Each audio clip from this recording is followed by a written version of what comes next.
Эдийн засгийн хөгжлийн сайдыг огцруулах үндслэлд Монгол Улсын зээлжих зэрэглэл нэмэх Б ангиллаас хасах ББ ангиллал руу орсон.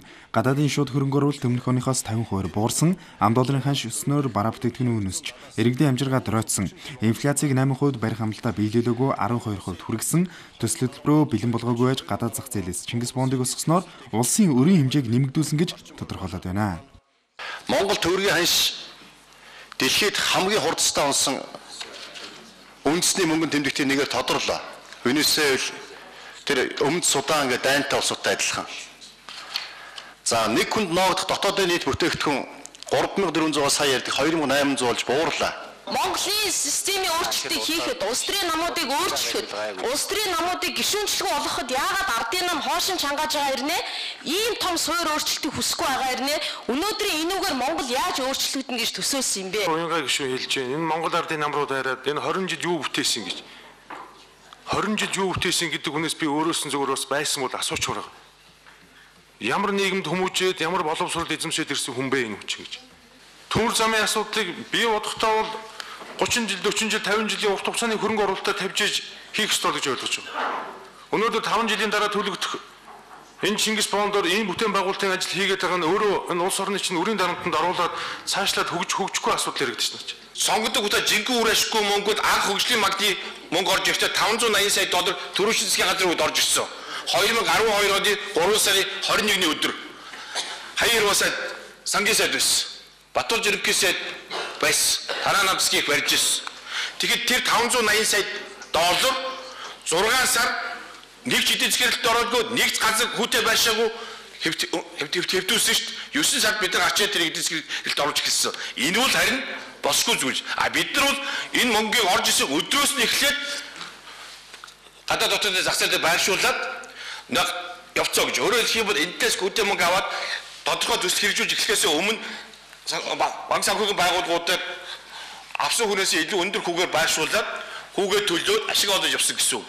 Алтан уяг зул жаргал 2 13 оны мөнгөний бодлого батлагдаагүй байхад орон нутгийн сонгуулийн өмнөд хөтөлбөрчин санамж үжилт гар үсэх зураад хэрэгжүүлж эхэлчихэд хууль зөрчичихэд тэгээд 13 оны мөнгөний бодлогыг оруулж ирэхдээ тэр хууль зөрчсөн үйлдэлээ зөвтгсөн тийм өгтөө энэ тогтоолын төсөл оруулж ирээд олонхороо хүч төрж байгаад шийдчихсэн гэдэг шүү дээ.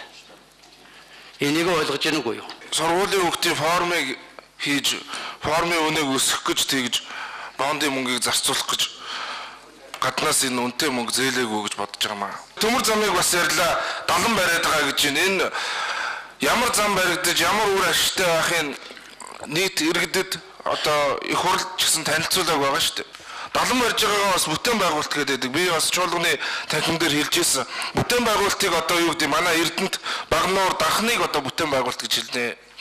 Зам уулзуурыг хийж байгаа нь сайн. Гэхдээ энийг одоо бүтээн байгуулалт гэдэг эсвэл нэг хэдэн мод цэцэг тарьсныгаа бүтээн байгуулалт гэж хэлээд байна. Төмөр замын даланг бүтээн байгуулалт гэж хэлэхгүй гэж хэлж байгаатай сод билгээ. Санал нийлэхгүй байна. Төмөр зам шиг том бүтээн байгуулалт байхгүй. Төмөр замаа барихын тулд төмөр зам өвч биш тийм үү? Эхлээд даланг хийдэг. Тэгээд дээр нь төмөр замыг тавьж өгдөг. Тэгээд дээгүүр ногоо явуулдаг шүү дээ. Инфляцийн түвшин чинь өнөөдөр 8 гэж бид нар мөнгөний бодлогоор их хурлаар баталсан мөртлөө өнөөдөр бодит инфляц чи одоо оны үүсэлтээр 12 болчиход шүү дээ. Энэ бодит тоо шүү дээ. Ажилтнуудын түвшин өнөөдөр яг статистикийн гаргаж өгсөн мэдээлэлээр 7.6% гэж. Ерөөсөө ажилтнууд буурсан юм, бодиттой буурсан юм байхгүй шүү дээ. Ийм л тоол бодиттой тоол гарил.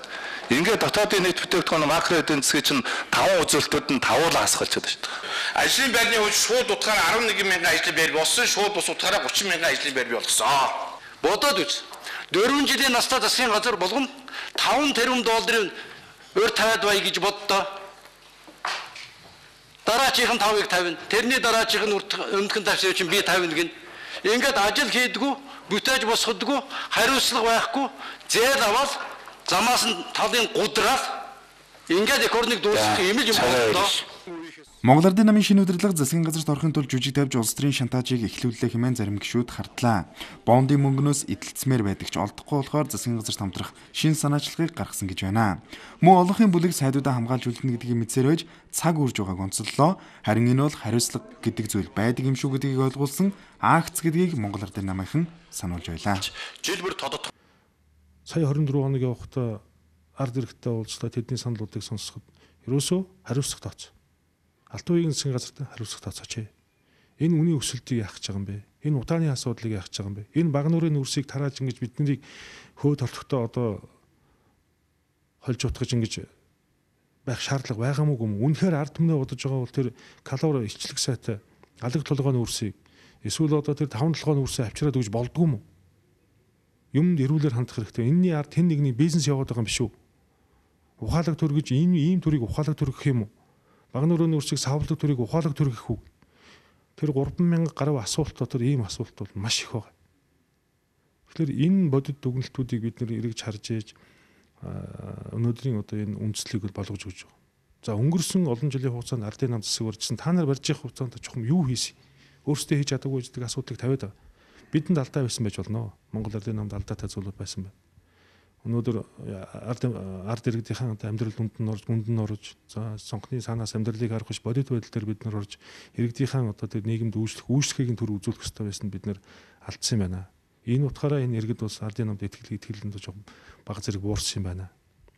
Ингээд одоо сонгуульд ер нь ардсан намд өгөөд үзье гэдэг юм дүнг тавьсан юм байна. Гэдэг одоо өөрсдөө гаргасан алдаануудыг бид бас олоод харцгаа.